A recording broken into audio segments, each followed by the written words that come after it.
Welcome to a new episode of our leadership video series, where we spotlight the voices of leaders who are shaping the future of work through mentorship, belonging, and purpose driven leadership. Today, we're joined by Danielle Leigh, Vice President of Human Resources and Business Management at Prolitec Inc. With over a decade of experience leading through growth and transformation, Danielle shares powerful insights on building strong teams, planning for the future, and what great leadership really looks like in practice. What's something you believe every people leader should prioritize if they want to build teams that actually thrive long term, not just hit short term goals? It's about teams thriving, but it's also about individuals thriving. It's not just about performance management. It's not just about making sure that teams meet and exceed their numbers. It's about a culture that's thriving together, which means that in between each person is an atmosphere of co-support. There's an atmosphere of enablement, of open communication, honesty.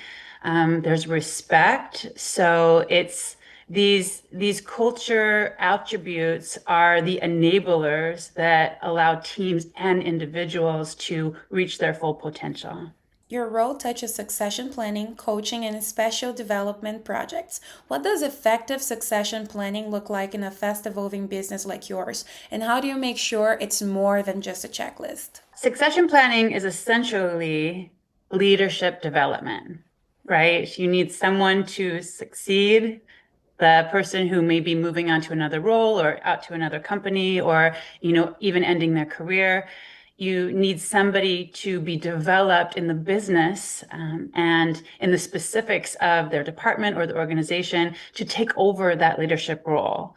So leadership development, I think, is the most important responsibility of every leader and every organization. They need to spend time considering who in their team has some opportunity for learning, training, developing their management skill, their leadership skill, their awareness of the business, the complexities that exist.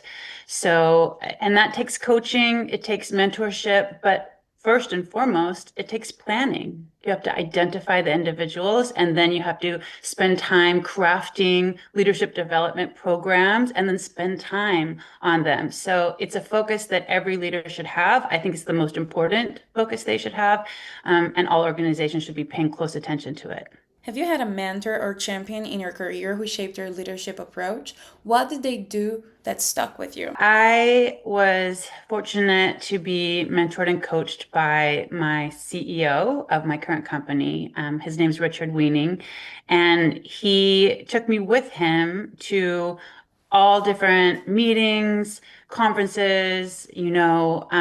He deputized me into a lot of different projects in the business, a lot of different departments, really gave me the opportunity to watch him and to see how he operated within the business to enable success, and also to give me the different vantage points in the business from all of the different areas of the business. So I think what he did mostly for me is he allowed me to really experience a lot and make some mistakes and grow and develop with his guidance. And one of the most important aspects of his mentorship was really teaching me not to take things too personally or to stay down after a fall or a failing of some kind.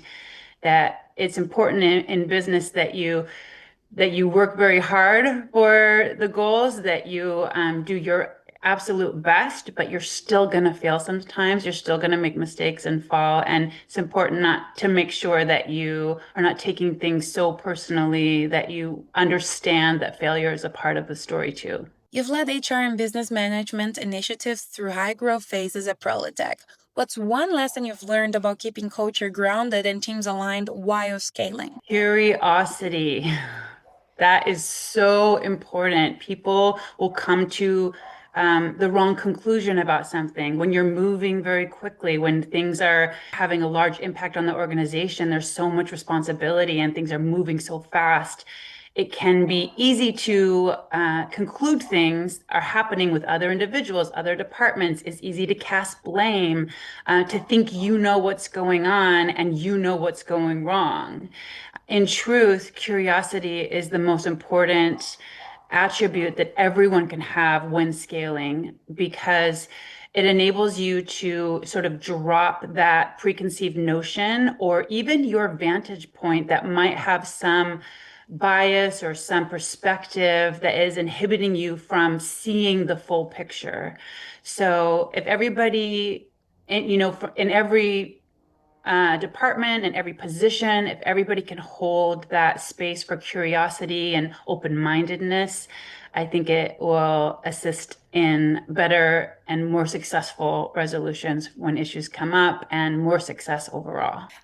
What's one piece of advice you wish more leaders would hear or take seriously when it comes to creating inclusive, supportive workplaces? What I would like leaders to hear is that they need to model the behavior that they're advocating for. And what I mean by that is you can't work 80 hours a week and then tell your staff that they should have a good work-life balance, right? They're learning from you how you operate, how you take care of yourself, how you enable the success of the business and also the success of yourself.